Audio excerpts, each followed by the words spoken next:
Welcome. I'm Jessica Holland. You are here in space with us, ready to talk about succession planning in the arts. And I'm going to go ahead and turn it over to our guest today with us. We have Rosie Gordan-Wallace, who is with Diaspora Vibe Arts Cultural Incubator. Jan Newcomb, who's with Incubator, and Tom Clareson, who's with the Performing Arts Readiness Program. And you'll learn a little bit more about each of them as they introduce themselves and also begin speaking about their viewpoints and their experiences with succession planning in the arts. But before I fully turn it over to Tom first, I wanted to give a quick thanks to all of our partners, our state partners. If you don't know, South Arts serves 9 states in the Southeast. And we also receive funding for these types of programs from the National Endowment for the Arts. And so we wanted to thank our partners and our funders for making these types of programs possible. So, yay, funders. And so, Tom, I'm going to turn it over to you, and then I'm going to start spotlighting as well. So, as each of our speakers begin to talk, we'll see their faces and their presentations more clearly. Thank you. Okay. Thank you, Jessica. And I'm glad to be able to join all of you today. Jessica has been a great supporter of the succession planning project from the very beginning. We had one of our listening sessions, one of our focus groups just a couple of weeks ago that Jessica put together, and we'll talk about that in just a minute. As Jessica mentioned, I'm Tom Clareson. I'm the project director for Performing Arts Readiness, and that is a project that has been around since about 2017 that helps performing arts organizations prepare for and recover from disasters. And we're also looking at archiving and keeping organizations' legacies. And it's been really interesting because the need for succession planning to be addressed before it becomes a disaster at an organization is something that has come up. So I'm going to talk a little bit about our project, the Arts and Collections Stewardship Succession and Planning Initiative. And I want to tell you about a few of the findings we've had so far as well. Performing Arts Readiness is involved through our parent organization, Lyrasis, the Library, Archive, and Museum Network that's based in the Atlanta area, right down the street from South Arts. And we are partnering with the Conservation Center for Art and Historic Artifacts. And that is actually a wonderful partnership because they are a PAR steering committee member organization as well. So one of the things that we are, let's see here, there we go. One of the things that we are doing is that this project started in September 2022, but it really only became public in January of this year. And we've started our work throughout the spring. And we've got a couple of good findings that I want to mention at the end of my session. So there's a lot of text here, but I think the biggest thing to think about is that we are both Performing Arts Readiness and CCAHA are service providers to the country's arts and cultural heritage institutions. And this is museums, historic sites, libraries, archives, arts organizations. And we've been engaging in discussions with many small to mid-sized organizations throughout the country regarding the impact of 2020 through 2022's enforced COVID closures on their operations. We've heard a lot of stories about arts organizations and cultural heritage collections that went for months without access to essential services such as basic housekeeping, sites where early staff retirement soared, and places with strained budgets that really put mid-level arts administrators and collection care position in jeopardy. And the loss of trained staff and the loss of longtime staff, whether it is at an arts or culture organization and whether it is from a situation like COVID or something that might happen in a city, state, or even just one organization can really be devastating to small organizations with both programmatic activities and collections and limited resources to address all their needs. So what we saw and what we are continuing to see is the unanticipated acceleration of career changes and transitions within the field of arts and collection stewardship due to the COVID-19 pandemic, due to the economy, and that's greatly increased the need for institutions to address this subject, which is really long overdue for attention. What we're looking at trying to get to is transparent processes of succession planning and coupling that with investment in employee training. And that can really go far in addressing a lot of the concerns that we have when we need to make these types of transitions at our organizations.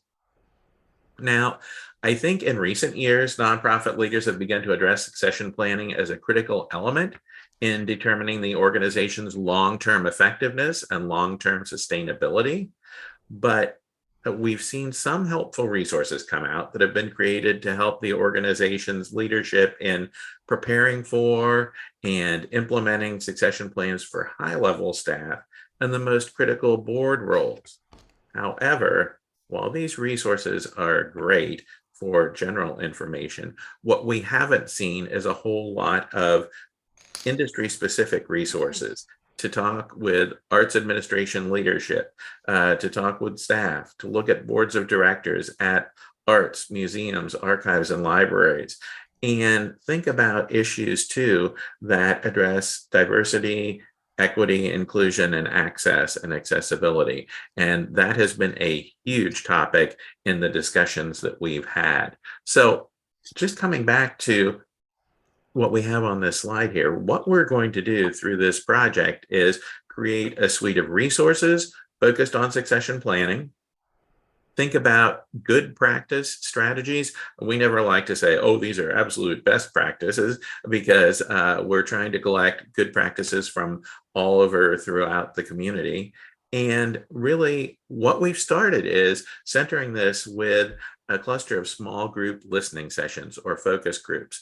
And that is where some of the really good information that we're going to see today is coming from. We have a national advisory panel. We're not developing this in a vacuum. We have assembled a national advisory panel that I think are really all-stars, and they are helping us with the selection of listening groups and participants. In fact, I think everybody on this advisory panel has helped us set up a group.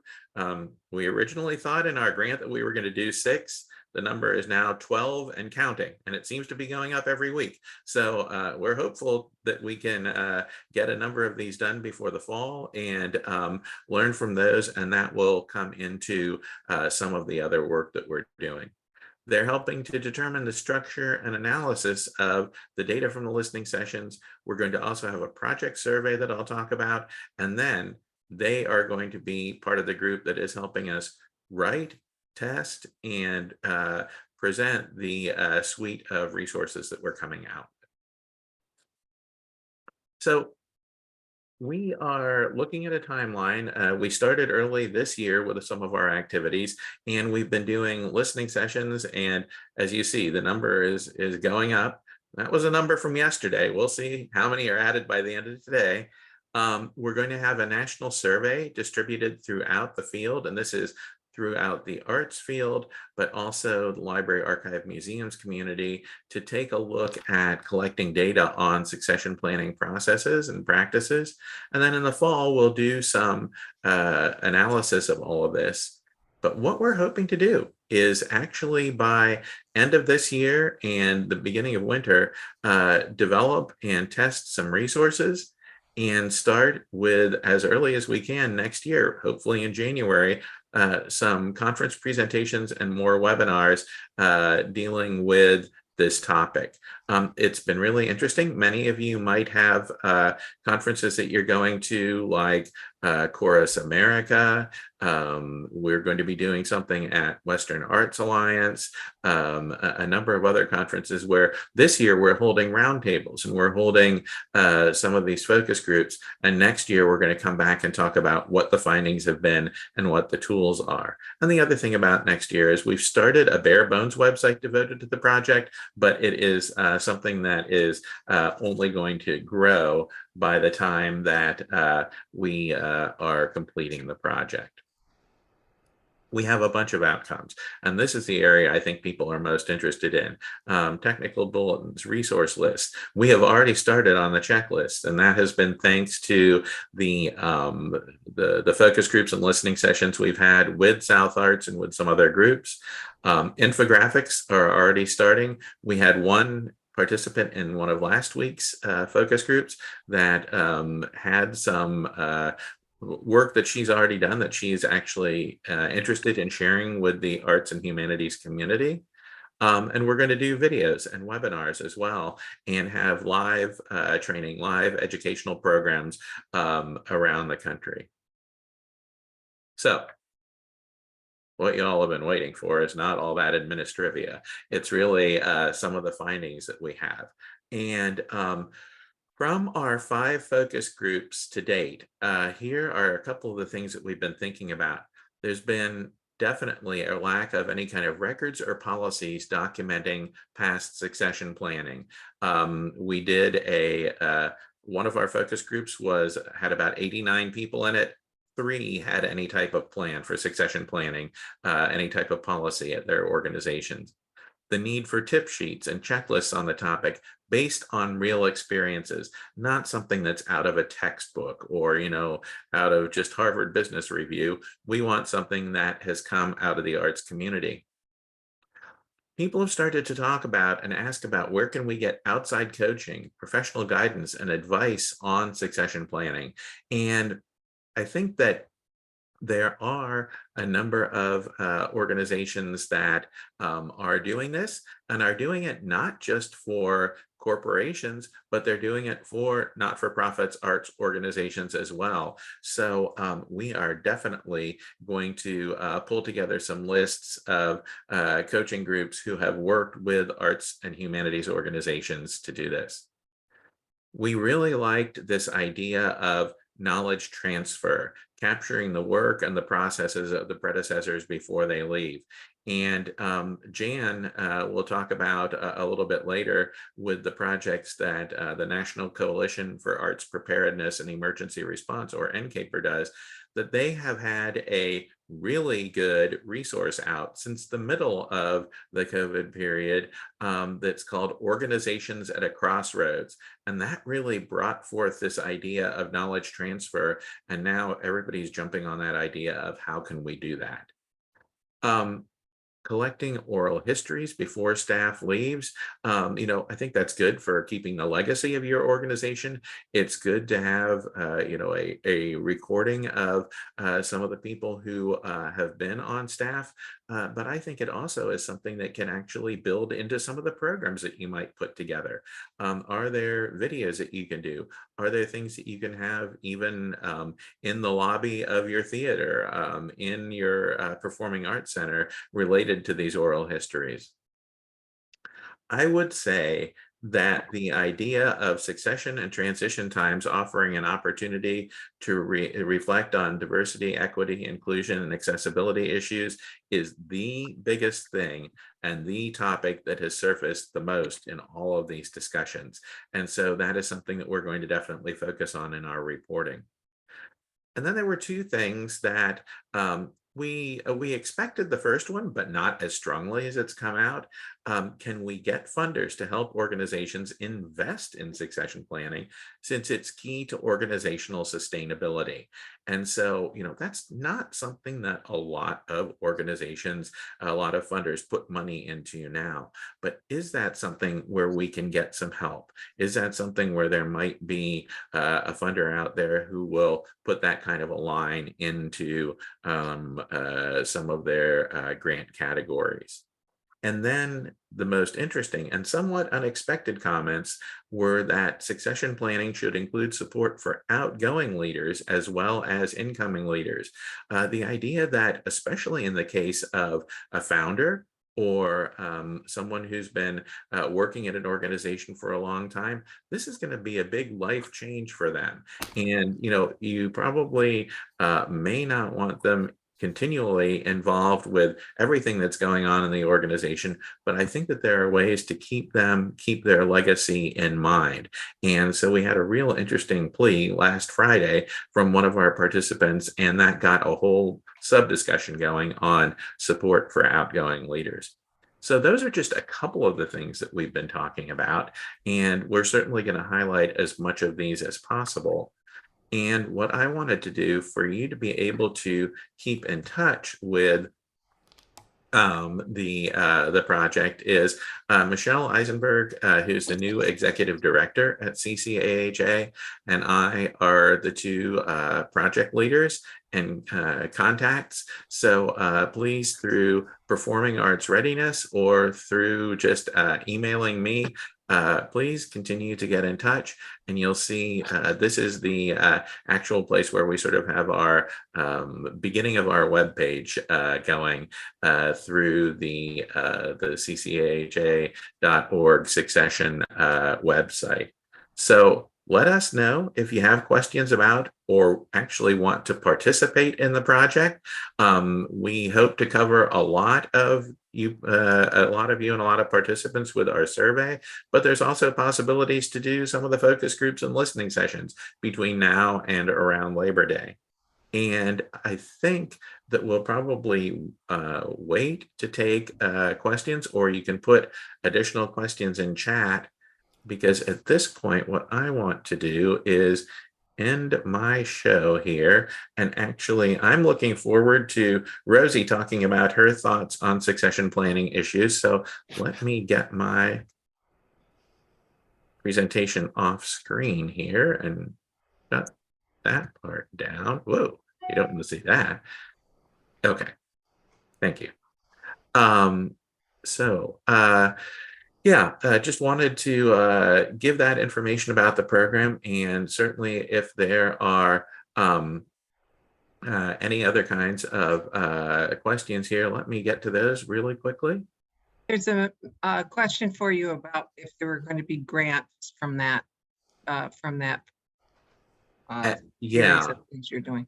At this point, we are not, our activities are to develop the resources and to develop the training. But what we are looking at is the strong possibility that we would try to have this in a second grant from IMLS. So let me see what else we have. Is there value going back to people that have already left to collect those oral histories? Oh my goodness, yes. If you can, that would be really important. And this is something where we've heard a lot of people talking about interns, student workers, volunteers doing some of those oral histories. And that can actually help them with their career growth as well. So that is good. And the organization recently conducted a series of interviews with the retiring founder and long-term residential volunteer. Tammy, that is great. That is a model of what people should be doing. And I think those are the comments so far. So now I'll actually mute myself and turn things over to Rosie for real. Good afternoon, everyone. It's not afternoon yet. In a couple of minutes, somewhere in the world, it's afternoon. Hello, everyone. I'm Rosie Gordan-Wallace, and I'm delighted to be here. I want to thank Jessica and South Arts for this opportunity to share this point in my life. I am actually in the meatball now, making the meatball of succession planning. I am an IMLS Diaspora Vibe Cultural Arts Incubator is an IMLS awardee, and so we're really proud, and we're proud to be Southern cultural treasures. And I just want to acknowledge Olga Garay, our board member from South Arts, who is a dear friend, and I can't ignore you, Olga. So hello. Let me share my screen. Good afternoon again, everyone.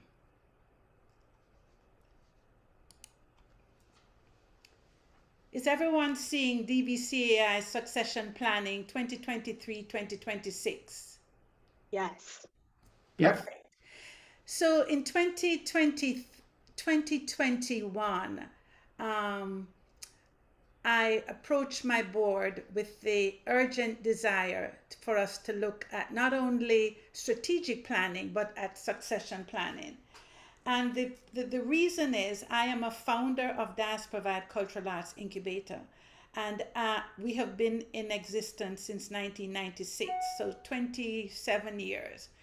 And this is really heavy on my heart to have this real conversation and action around succession planning. I did not want to be a founder who wanted to sit in the seat forever.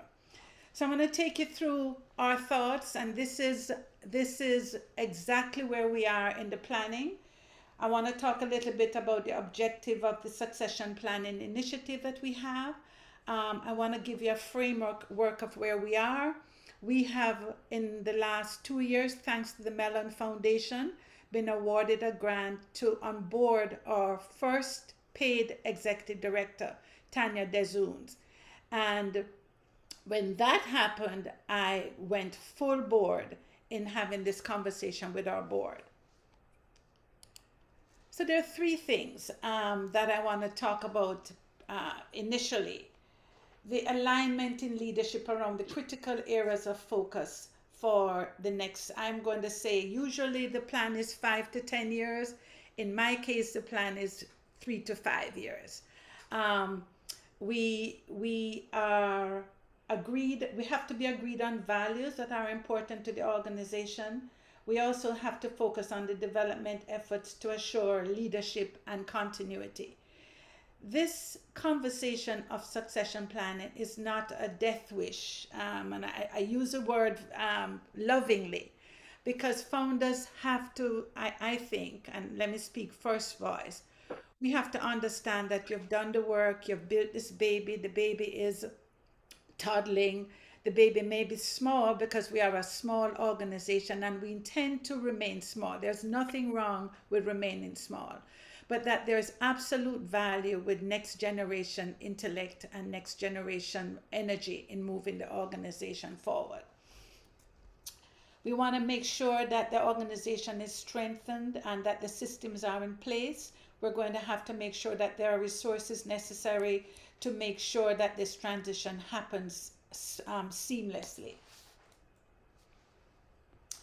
One of the most important processes that we are finding is getting the organization ready. And when I say getting the organization ready, what I'm talking about is the readiness of our board and governance. We have to pay attention to leadership, and we've been doing it, but this is now with the focus of succession. We are paying attention to staff development. And with that, what we're doing is we're a small organization with 2 full-time staff members and 5 contract members, and a host of volunteers, for some events up to 30 volunteers. So that structure is fragile as it is. And so when we talk about staff development, we're talking about adding staff to make sure that we have someone who can do the development, someone who can focus on the fundraising so that the organization can be thriving in years to come. Strengthening the operational infrastructure is a focus of ours as well.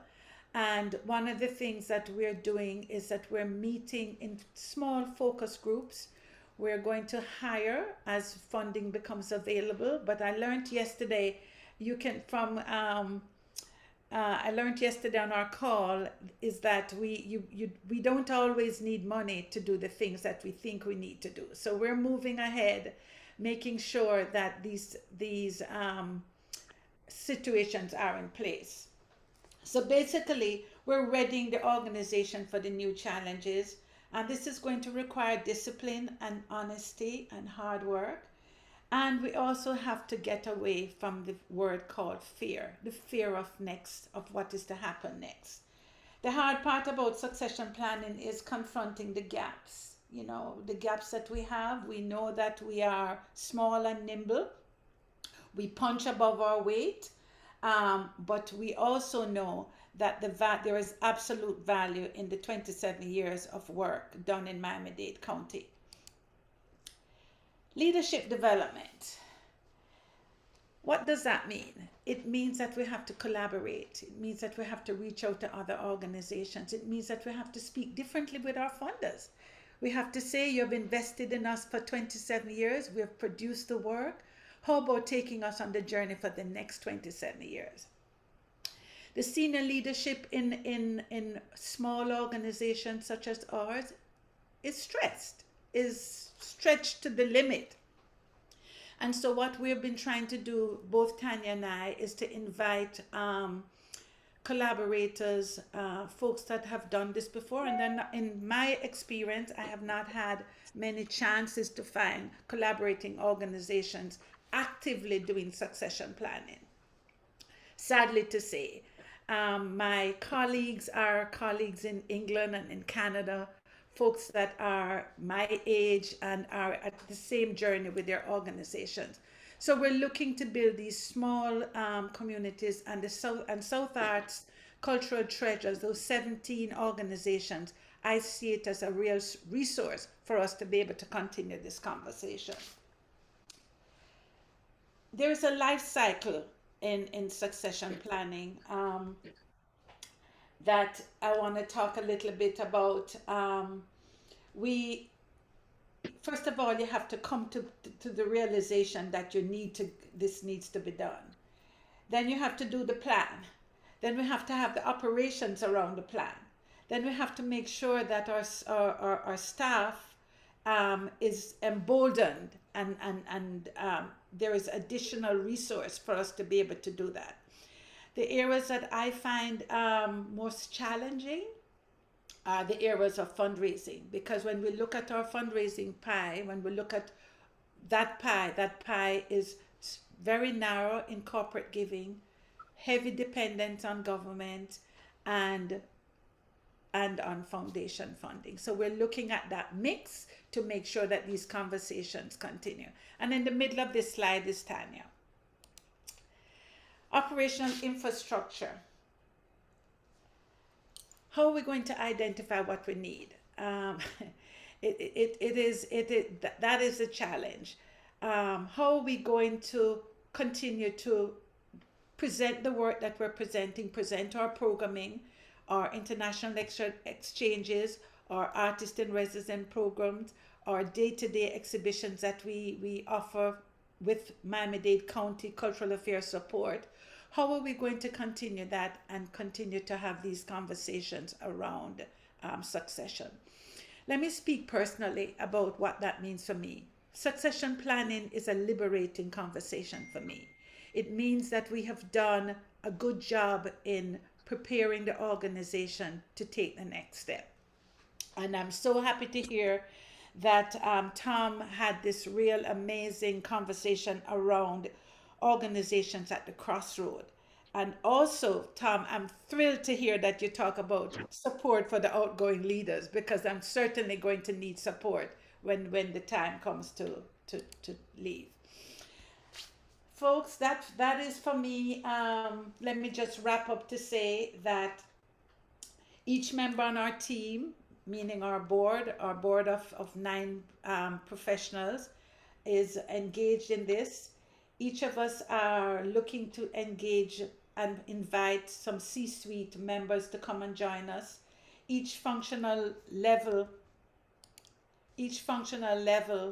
of this engagement is new and exciting. And what we're really hoping to do is to find other visual arts organizations that can take this journey with us.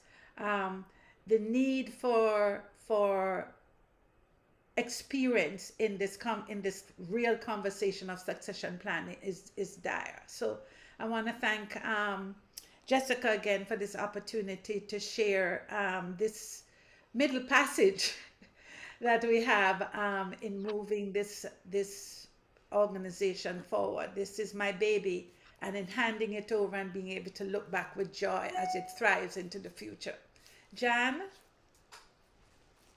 Do we want to take just a moment, Jan, to if anyone has any questions, we can open that up. And thank you, Rosie, for that presentation. So much great information there, and Tom as well. But before we move on, we did have one question in the chat. I'll read that aloud. And then if anyone wants to come off mute or, and ask a question about the presentation so far, we can hold a little space for that. If not, we can keep going. Let me start with reading what was in the chat. There was a question from Dr. Keith Lee. How did or is your organization dealing with board and staff transitions to a larger staff where work functions overlap, then become specialized and concentrated in a newly created position? Big question, simple answer. The organization has operated with this lack of these two main people, a person that would be able to do fundraising and someone that can do professional development. And so even if these extra positions are not filled by full-time staff, we want to be able to get folks with experience to come on board so that we can have those activities filled. Our small organizations in this nonprofit world work on this extra stretched elastic. And so it would be a real delight to be able to have those positions filled. I don't think it's going to cause overlap. We're already working in overlap mode. Most of us have many positions that we have to fill. Recently, we just hired someone to do our performative work, our performances, primarily because visual artists are now bleeding into the performance area. And we didn't have the capacity to do the booking, which is a whole new thing for our visual arts organization. But that is going well because it gives us credibility and street cred in encouraging folks to look at us and become members of our organization. So I hope I answered it complex because it's multiple layers as you move on. And we haven't done this before. So thank you, Rosie. Any other questions while we take a quick pause? Great. Well, feel free to continue to put questions in the chat. Yes, Olga. Hi, thank you, everybody. So far it's been fascinating, and congratulations, Rosie, for taking on this extremely challenging odyssey, because I can't call it anything else. One concern that I have is that I don't think that the philanthropic community, let alone government, is really prepared to have a substantive conversation about succession planning. Sometimes you can get a planning grant for succession, but it's, for me, from my point of view, it's the implementation of that plan that really is critical, because you can have all the plans in the world, but if you don't have money to actualize them, operationalize them, then I think it's wasted money. It's just, planning for planning's sake.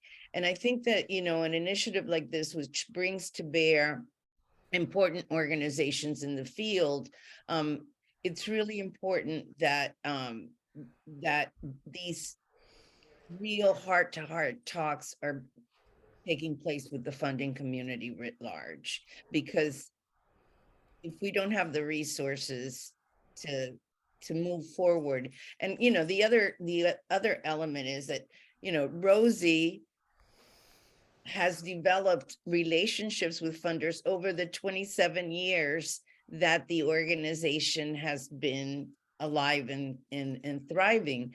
New leaders are going to have to start developing those relationships and contacts. And so there's going to be even that challenge of how do you transfer years of relationships of trust Yeah. to new leadership in the absence of having money to do just that.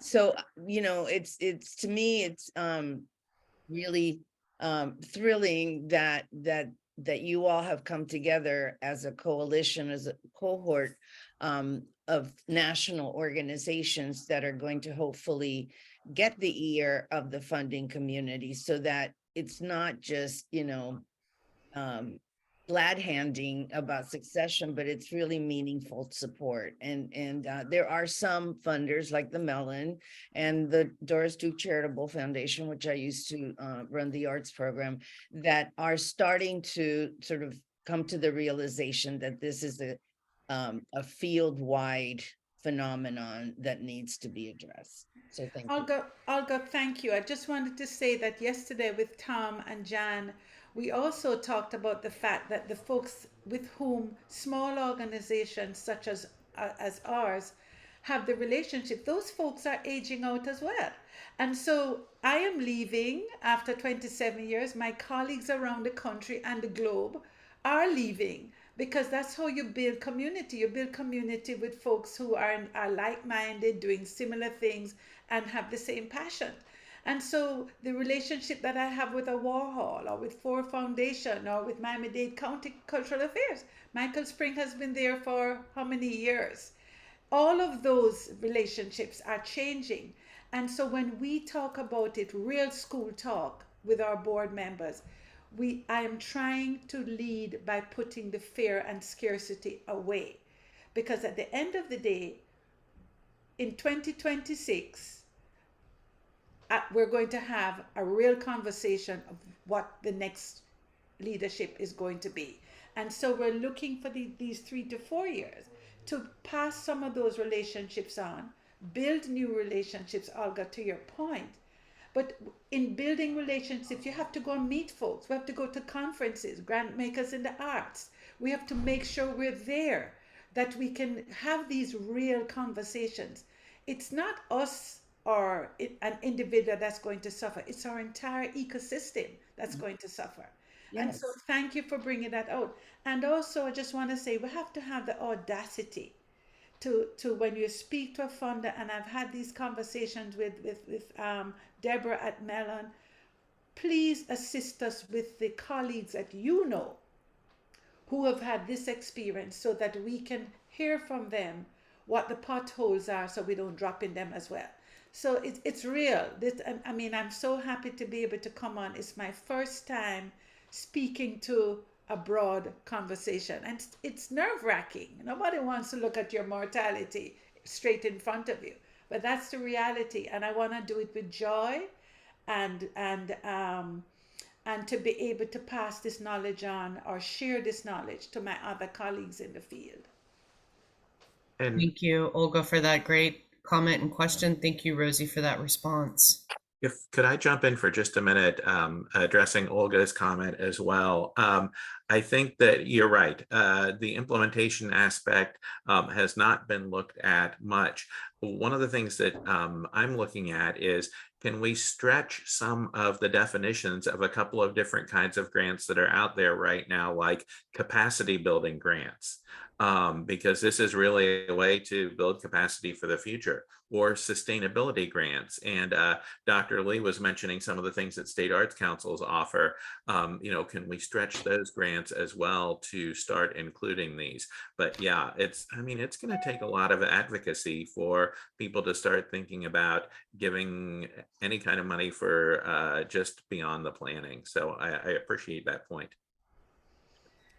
Thank you, Tom. And Dr. Lee, I see your hand is up, and thank you. I want to go ahead and move on to Jan, so to make sure that we have time for her presentation, and then hopefully we'll have some time at the end to continue answering some questions. So, speaking of advocacy and people who are working at the national level in the field to think about these bigger issues, Jan, take it away.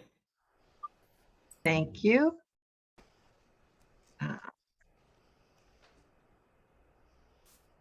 Just want to get this.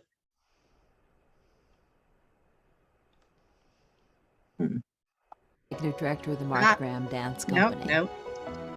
That always happens. Going back there, succession planning. Well, I'm Jan Newcomb, and I'm glad to be here. I guess I have had a long career of over 40 years, and I have led 10 arts organizations throughout that career. So I have faced firsthand how important succession planning is for all organizations. I've run local arts agencies, a dance company, theater company. I've been worked in transition there, and 3 orchestras from the very small to one of the top ones, and also community arts education organizations. Each time, succession planning has played a crucial role in ensuring seamless transfers of authority while preserving the legacies in the organization. And in the arts world, the continuity of an organization often hinges on its ability to adapt to change, particularly when it comes to leadership transitions, especially from a founding director. And I wanted to give you, we call this in the field founder's disease, and how an organization handles founder's disease, it can be very, very different. A prominent example in the world, and I'll be playing this soon, is the fact that Martha Graham Dance Company faced a tumultuous time after her death. And despite initial changes, the company has managed to preserve Graham's artistic legacy and continue its growth under new leadership. I'm going to try to play part of this that we put together an interview with LaRue Allen, the executive director. I'm LaRue Allen, Executive Director of the Martha Graham Dance Company. As the oldest dance company in America, we believe it's very important for us to maintain the legacy of Martha Graham by going to the core of her essence. And I think that's creativity and ingenuity, inventiveness. Martha Graham never really wanted to think about succession, if the truth be told. Like many of us, I'm sure she would like to have thought that she would live forever and work forever. And in fact, she was working on her last ballet when she passed away. So when we came into this organization, succession to us meant not who is going to do the work next, because we were already in place, but how are we going to tackle the legacy of Martha Graham, and how are we going to address her work in a contemporary context.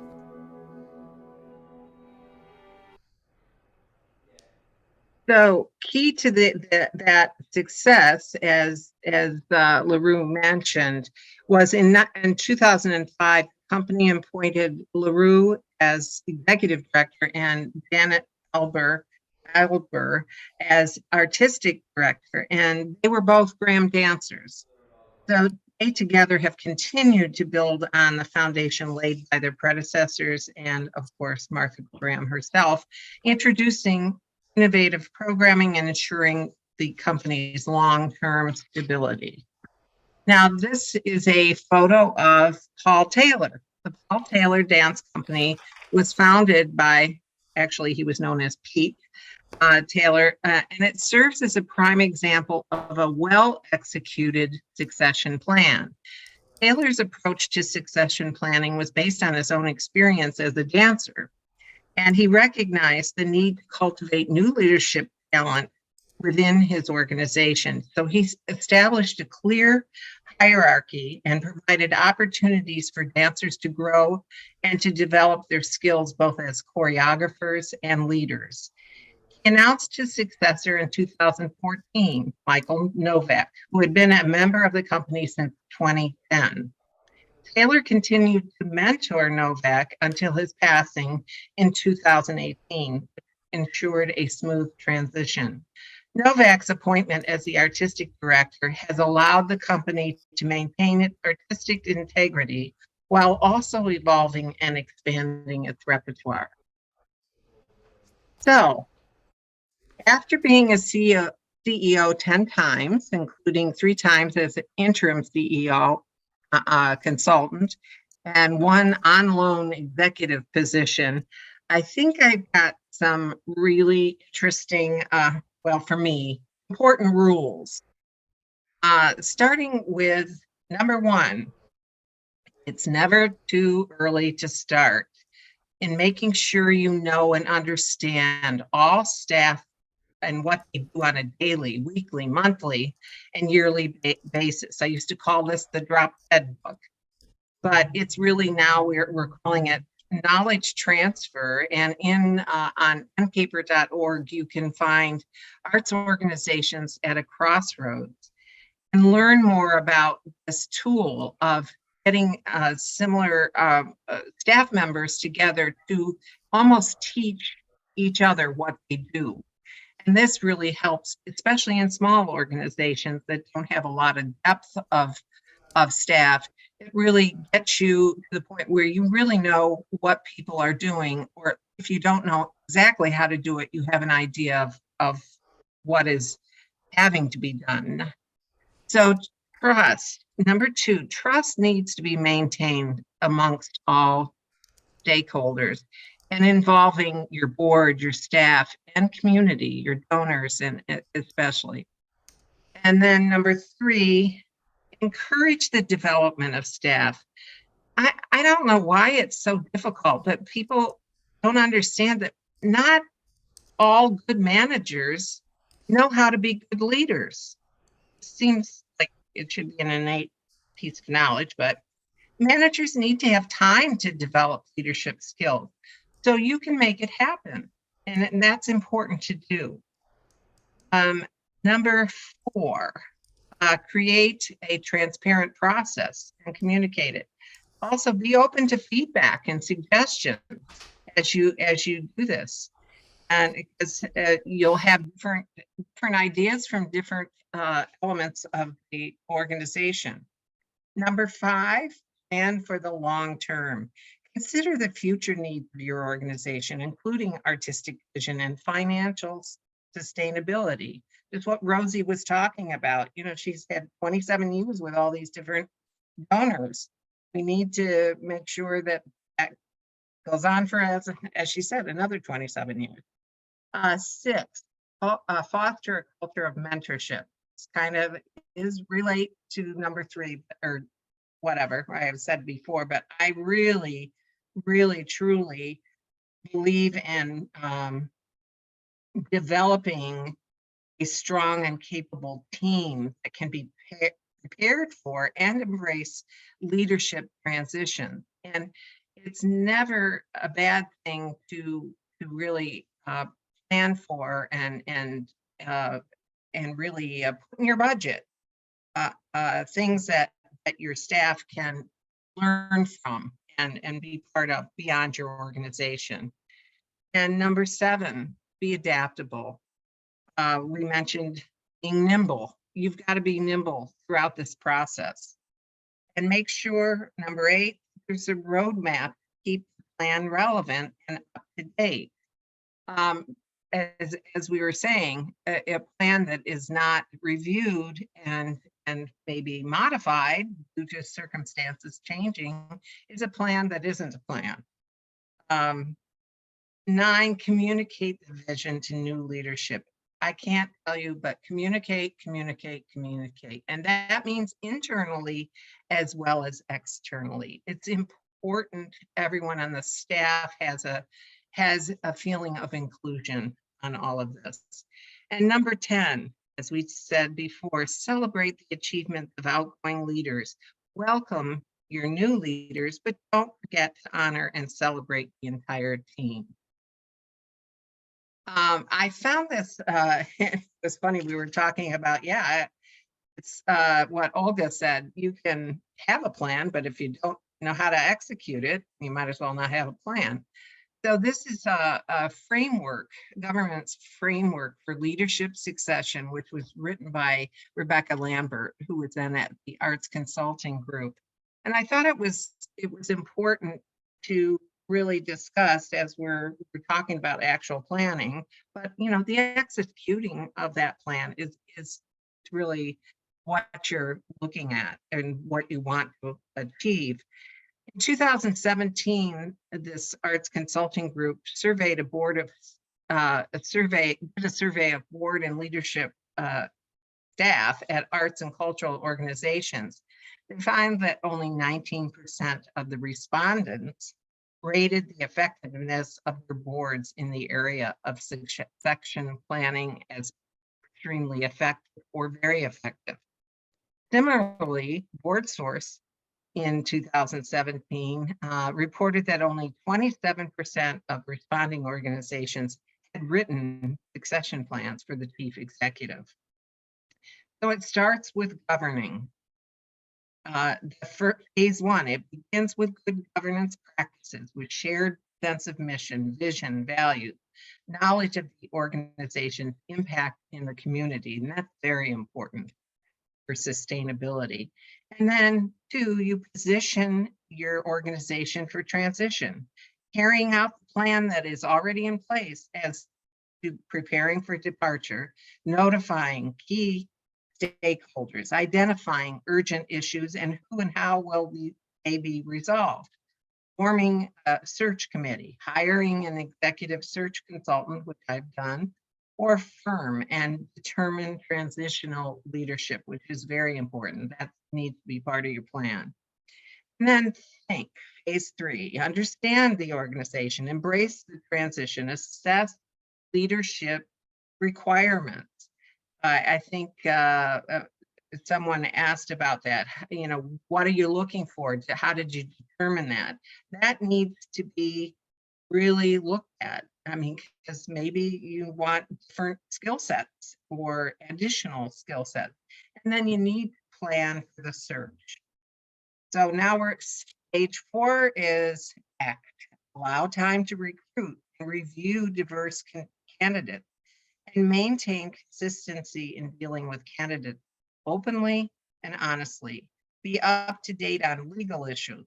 What can you ask and what you cannot ask, and uphold confidentiality. And I'd also like to say, look in places that you may not normally would think about as far as searching. This is important. There are a lot of people out there that are good leaders and could be wonderful for your organization, and they may not be looked upon at this point as candidates. So don't just rely on reaction, rely on proactive work and getting what you really need and want. So then phase five is engaging. And we've talked about this. You're going to have to prepare the new leaders and engage them on urgent issues, create mutually agreed upon goals for the first year of the person's tenure, and really define what you expect, what success looks like, and to be able to rely on your previous leadership for input on all of this. And then you go back to governing. The work continues. So I was thrilled to be asked to talk about this because I felt, I have done succession planning as a major part of my career. So thank you. Thank you, Jan. I really appreciate that.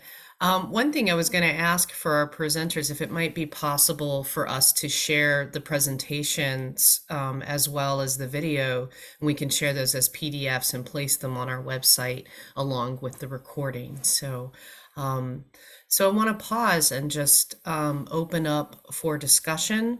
We can do a discussion with among our panelists, but we can also answer some questions. There are a couple of comments in the chat and some resources as well. We can share the chat as well as the recording when I send a follow-up email. So questions, comments?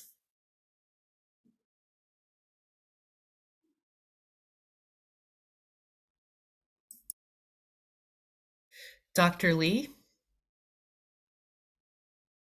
Well, thank you for this conversation. One of the things that many founder organizations and even the ones who have succeeded them have not considered or done well is they're used to doing all the activities within the organizations due to small staffs. And then when it becomes necessary to hire somebody, they don't necessarily distinguish all the functions and all the activities they do, and then hire people appropriate. As staffs expand, there will be overlap initially, but then when specialization happens, those people who are specially hired for stuff don't necessarily want to share all those other activities. And so those are things that when you hire an ED in an organization that is transitioning, that ED must understand that and hire people who also understand that expansion is happening and that there will be overlap. And sometimes what they're hired to do initially may actually fall into someone else's hand in the future. I agree with that. I once took over as an interim and had to create a culture. People were walking dead because they'd been diminishing on staff numbers.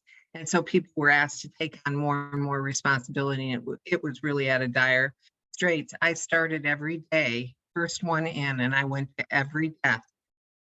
What can we do? How can we help today? And I did that for 12, 13, 14 months. And you could see and how creating a culture of really understanding and appreciating all on the staff is so important. So thanks for referencing that. I think in some of our conversations that we've had, and even within a focus group that I participated in with Tom, our South Arts hosted one of them.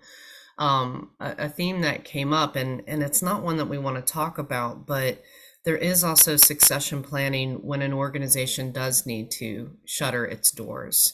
And what does that look like? And how do those community assets continue to live on past the time of the organization?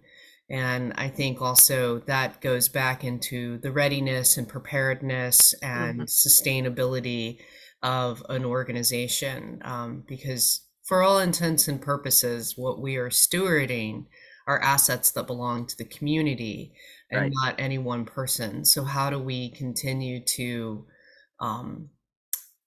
serve the community by saving those assets?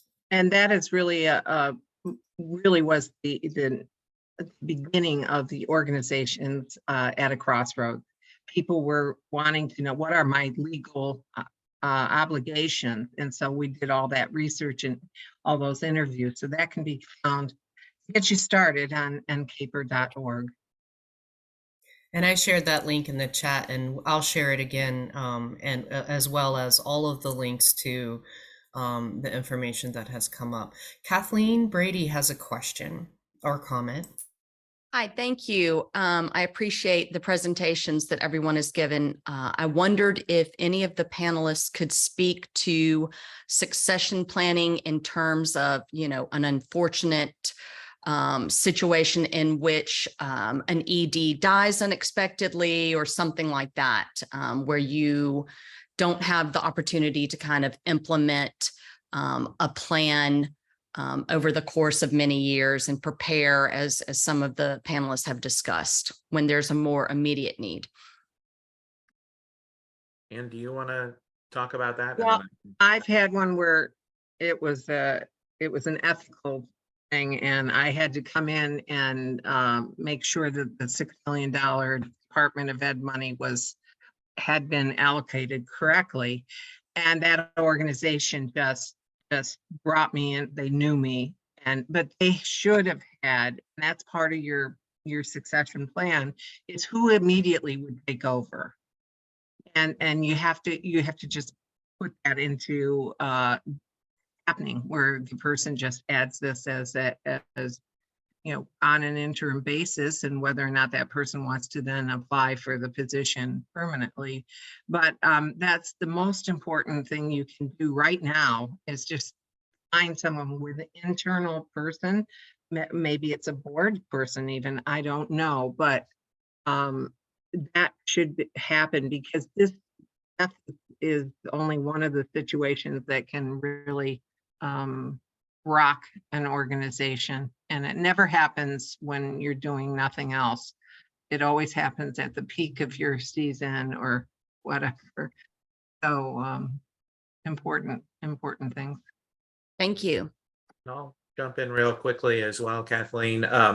Two things. One that is a resource that's already available on the Performing Arts Readiness website. I just stuck the URL for that in the chat. There's an article about Dance Institute of Washington that had to do an emergency succession planning activity when the founding director passed away. And now the current executive director, Kahina Haynes, is actually one of our advisory committee members. And there's an article that she helped to pen, which is on the PAR website. And she speaks all the time, all over at many different conferences here and around the world on succession planning topics. So Kahina Haynes from Dance Institute of Washington is a great resource. And the other thing is, in last week in one of our focus groups, we had someone who works in a community center that also has a performing arts aspect to it. And he said that he has made sure that 7 people, some on staff, but some who are also board or strong volunteers, have a copy of all the job descriptions and a copy of the key resource contacts for the organization. And it's updated every year, just in case something happens to him as a founder. I'd like to jump in as well with 2 examples that I've been a part of. I'm also a partner at National Performance Network, and leaders in how we look at succession planning. One of our organizations, 561 in Topeka, Kansas, had, in not Topeka, Kansas. Olga, where is 561 again? I don't know. Okay. Anyway, 561, I can't recall now, had a situation where my girlfriend passed. She was the executive director, and she passed suddenly. And what in small organizations, what you will find is that because there's multitasking, the board stepped up, and the so-called co-director, the person who was her right hand, stepped up. And then the organization reached out to other NPN members to offer them programming suggestions. I work in the visual arts, so they asked if you had an exhibition on board that you were willing to have travel. And those are the kinds of things that happens if the organization has had strong collaborators around in the ecosystem of the arts world, and in my case, the visual arts world. Your programming has to be strong. If your board is also strong and aligned with your programming, things will happen. The programming will continue as you try to look for a new leader. Someone in the chat asked about what are the qualities that I looked for when we did the search for our new ED. One of the things that I did intentionally was we had a board member who said that they wanted to serve. Tanya on the board said that she wanted to serve and saw herself as a leader. We started to have the conversation around what leadership looked like. We defined the areas that the ED would have to work with and through, and she matriculated into the position when the opportunity came from Mellon to hire an executive director. So here was someone who had served on the board for 3 years, who had watched the organization function, watched us do our fundraising, watched us do our grant making, and that person stepped in as the appointed ED to take their organization forward. So if these things happen in an emergency, we should have better outcome, is what I'm saying. And I feel terrible, I can't remember where the place is, but hey, I'm over 50.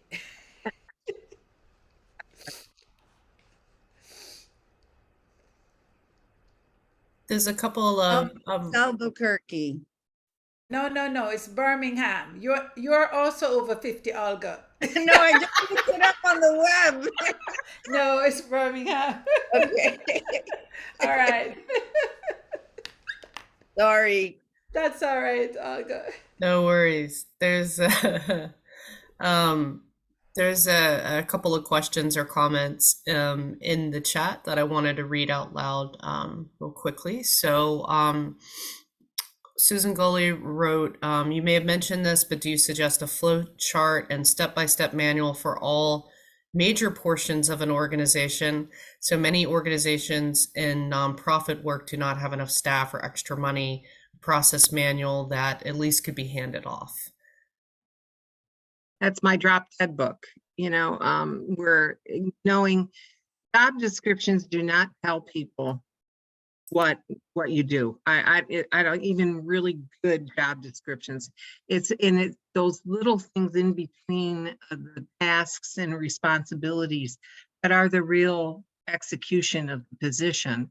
And when you have a better knowledge of what people do, and then you have them sharing it with others on the staff, you can have a very small staff and yet be effective. And then what I always did when I looked for staff, if I could handle development work, then I would look for somebody who could do something, you know, that I didn't do as well. And so it makes you kind of assess how you're doing as a leader, and then what would enhance the organization even more. So I think being nimble, being open-minded and flexible about things help you to encourage those in your organization to really pass along information. So you know, flow charts, I don't know, you might, if that's the way you like to pass along information, I'd say go for it. But it can be very simple as well. And Jan, can you speak a little bit to how Arts Ready or D-Plan Arts Ready might also fit within creating a little bit of a framework for succession? There are 99 questions or 90 questions that in the assessment part of the D-Plan Arts Ready. And what it does is it asks you questions that you've probably not asked yourself before. You may have had some indication, but you don't know what you don't know. And this is in all functions of the organization: financial, community, programming, governance. And it asks questions so that it then leads to action items. And so you come up with action items. If you don't have a succession plan, that's going to be top on your list to do. So it identifies areas that you need to work on. Thank you, Jan. And then another question from the chat. Jefferson Westwood asked, could someone address the use of executive search firms, especially those that might specialize in arts and cultural organizations? You know, I can just add a quick comment on that. One of the things that I have seen organizations that are trying to do this and they want to use those is the expense of the ability to use those. So sometimes some of the small and mid-sized organizations might not be able to afford that.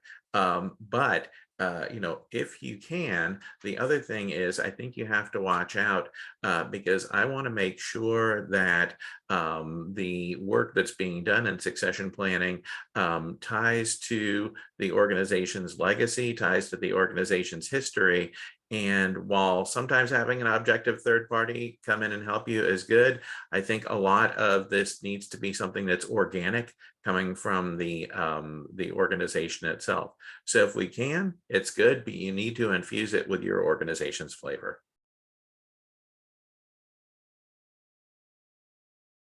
And then Dr. Lee, you had a comment also in the chat, but I see that you also have your hand raised. So do you want to speak to that comment or offer us a new thought?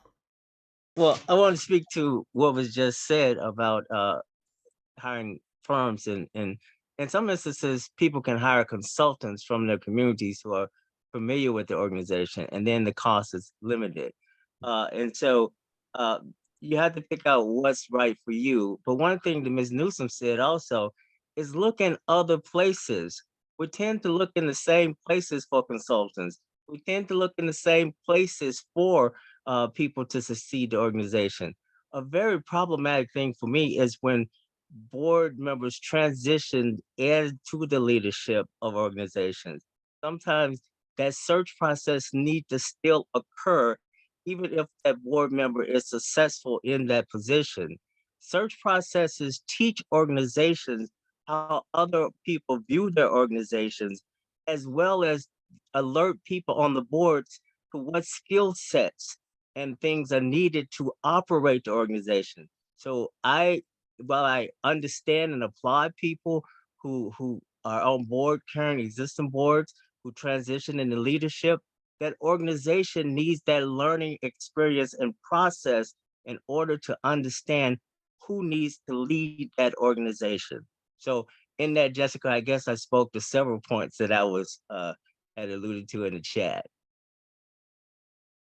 I agree. Thank you, Dr. Lee. Yeah, always such great perspectives from you. I appreciate that insight.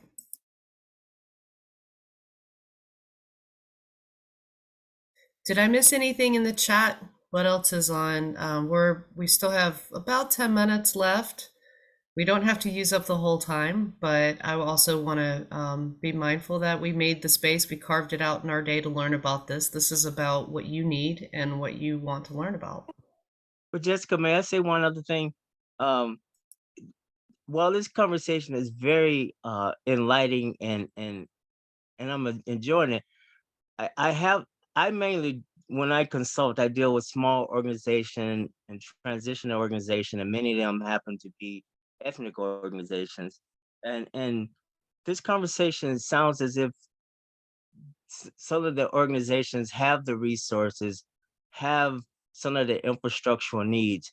And I think about the organizations that I try to work with, they don't have many of these resources. And so it seems like these conversations, when we talk about professional development, sometimes sending a full staff to conferences and things where they can get the information they need exceeds the budget of the small organization.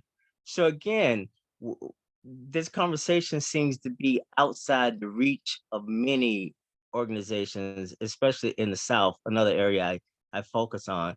And so how does this panel think that this conversation and we can begin to deal with those issues, not only of finances, staffing, all those things for organizations that do not have as many resources and years of knowledge and experience as your organization, as the presented organizations have? I want to go first, Dr. Lee. Thank you for calling that out, because that was certainly not my intention to give the impression that we're all resourced. We are a really small organization, just barely in over 500,000 in our budget, so 615,000 as our budget. So we're small. And so, but even in being small, Dr. Lee, what I think that we can do is look at what works or has worked with other organizations. And so in our case, as the leader and founder of this organization, I am intentional in having in looking at this succession, because I am determined, or I want to see the organization continue and thrive. And so this is not something that I'm just doing in my leadership role in 2023. I've been looking at this for a long time and looking at other organizations that failed at doing this properly. In Miami-Dade, from where I'm hailing, I have examples of other organizations where the leader just couldn't continue anymore, didn't have the support, and closed and went on. And the community is the community is the one that's left holding the bag or being hurt for the lack of that kind of programming.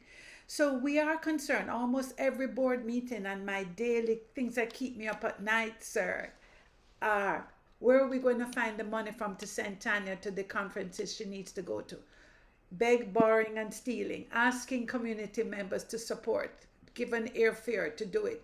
We have to do it, and we have been doing it in a very familial kind of way, asking cousins and uncles and aunts and community friends like Olga to support and send somebody somewhere. So, but the burden, the weight of the burden, the weight of not having the resources is constant. And I think that as I look forward, remember now, we're not doing the things that people can do without. And, you know, folks may want to go to the theater, you may need to go to a bookstore.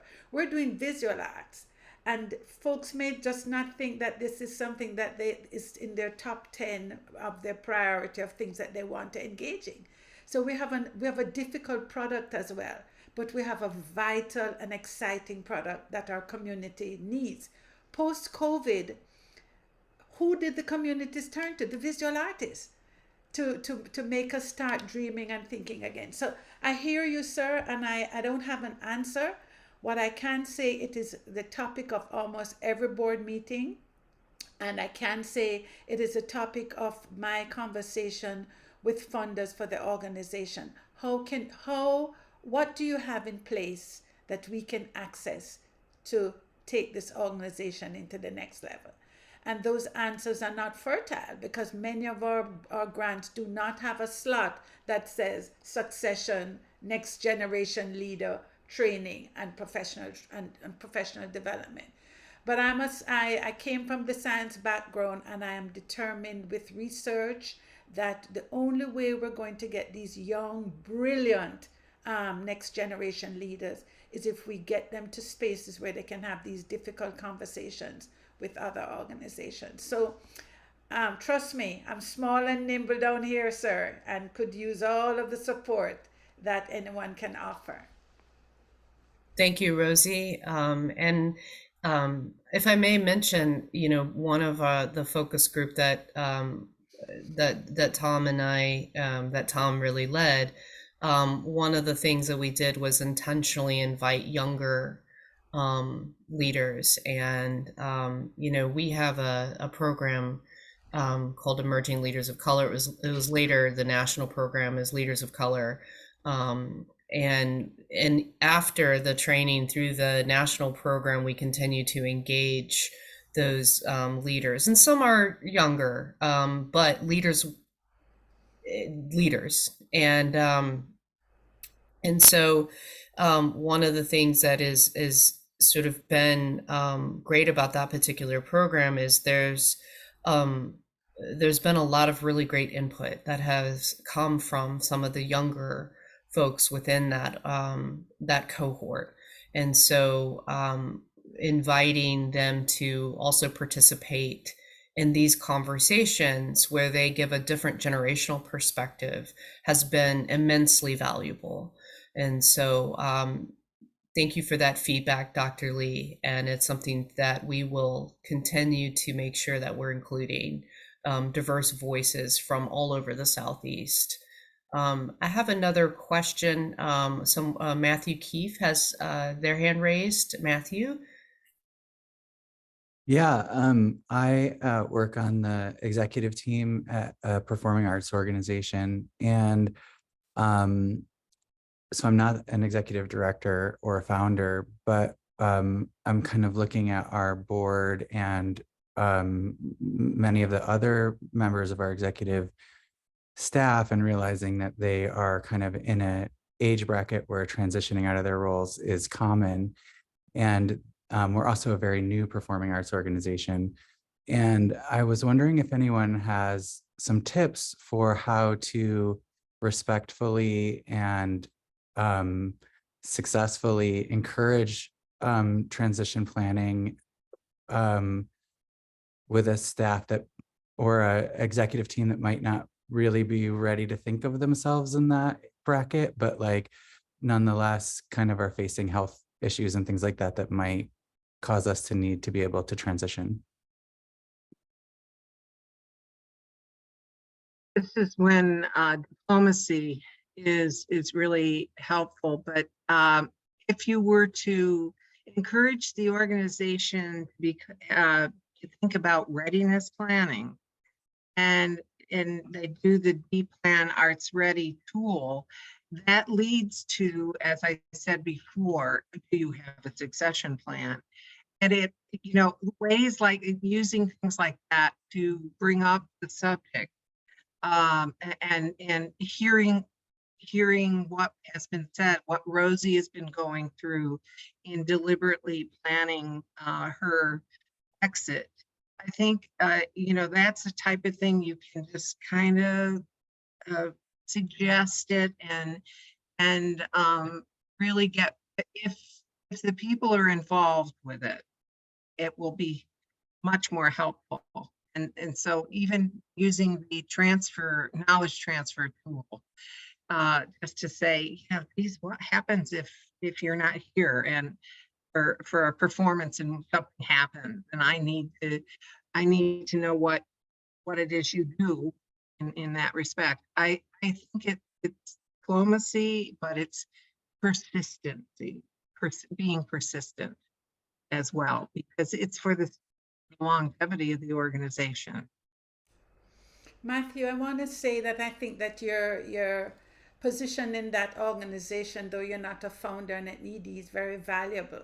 And so acknowledging that first of all, and then perhaps secondly, volunteering to take on a task that you've never done before, so that you become competent in that task as this difficult time or this peril that's overhanging is in the space.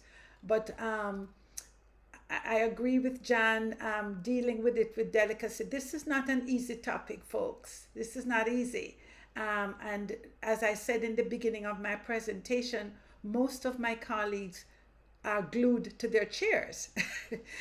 Even with my friends, this is not a conversation that they think is sexy to have. So I'm not trying to say I'm bold and I'm braggadocious. I'm just saying that I am aware that this is something that needs to be done. So Matthew, I would just encourage you, and then reach out. Reach out. We are here. I'm happy to have a conversation of encouragement with you. We're all on sinking sand if we don't have a plan in place. And so for me, it's about putting a plan in place and working the plan and being busy about finding the resources. This is really what this conversation should make us all a little nervous about. There are no resources to do this. And so when Tom has this research and this archive that we can access, it is really important because the baby booming is new. We're the ones exiting. And so I just want to encourage you, Matthew, that your position and your work where you are is absolutely vital and valuable. I'm going to jump in. Thank you, Rosie, with one additional comment. Back to Matthew. One of the things that we do a lot for disaster planning and disaster recovery is tabletop exercises. Well, maybe you could do something about, hey, what happened if there was a flood at our organization? But then 6 months later, the next tabletop is what happens if there's a need, a need for succession planning, if a founder passes away, that type of thing. And then back to Dr. Lee, I really like your comment where you put a spotlight on Western Arts Alliance. They are another PAR steering organization, and I was able to watch how well that transition went. And actually, now that you mentioned it, we might try to do a specific interview with them to talk a little bit about what went well there. And even though I did not say this in my presentation, we've had a lot of big organizations that have participated in our focus group so far. But last week when we were in Washington, D.C., we had a number of one-person organizations that were family started, in some cases family run. And so we are trying to look at, we're trying to be Sherwin-Williams and cover the earth here with approaches for all types and sizes of organizations. Last will and testament. Yeah. It's the same uncomfortable conversation that you must have. I want to say we're gonna end on that note. Your last will and testament. No. Inheritance. Any final comments from our guest? I know we're running at time, but I just want to leave just a quick few seconds. Anything else to?